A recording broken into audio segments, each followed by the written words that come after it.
dans certains commentaires qui m'ont été faits, on parle de la langue. Évidemment, puisque on parle des mots. Alors, le sens à donner aux mots, et notamment le sens historique à donner aux mots, comment y accède-t-on? Eh bien, il y a évidemment l'aspect grammatical de la langue arabe. Il faut maîtriser la grammaire arabe pour travailler sur les mots, dans leur forme, mais pour travailler sur leur sens, il y a un certain nombre de précautions à prendre et de choses à savoir. Si je cherche à avoir une approche historique des mots, je dois ramener les mots que j'étudie à l'époque dans laquelle ils sont utilisés.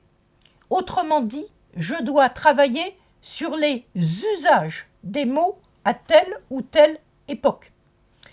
Et là, il y a une dérive à laquelle il ne faut pas se laisser aller. En travaillant sur la grammaire, on rencontre des racines.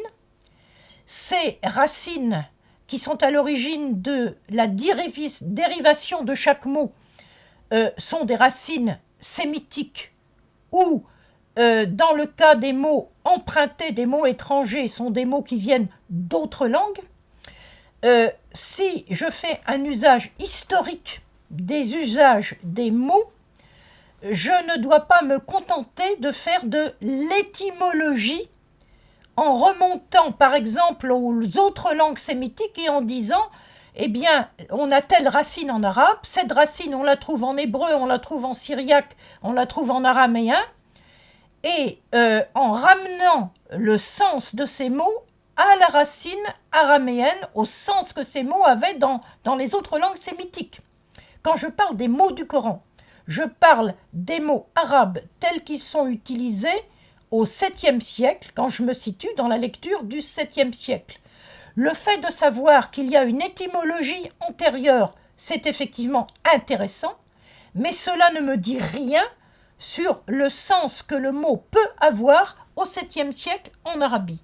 Donc, pour parler de façon pertinente des mots, et pour chercher le sens dans les dictionnaires de ces mots, il faut rechercher tout ce qui est en rapport avec la société du 7e siècle. Si j'utilise par exemple un dictionnaire du 12e siècle, comme le Lisan al-Arab, le dictionnaire qui s'appelle la langue des Arabes, eh bien, j'ai des très longues notices sur chaque racine dans ce dictionnaire. Ce que je vais chercher dans ce dictionnaire, c'est tout ce qui est en rapport avec le terrain d'Arabie, qui est mon terrain pour les mots du Coran au 7e siècle. Je vais chercher les exemples les plus concrets. Pour comprendre l'idée de guidance, par exemple, eh bien, j'ouvre ce dictionnaire, je cherche la racine amma, un hamza, mim, mim, et puis je cherche tout ce qu'il y a de concret qui est lié à cette racine. Et je vais trouver quoi? Je dois dire que jadis, cela avait beaucoup étonné mes étudiants. Je vais voir une expression qui est la suivante, le chameau imam, le chameau mi-am, el-jamal el-mi-am.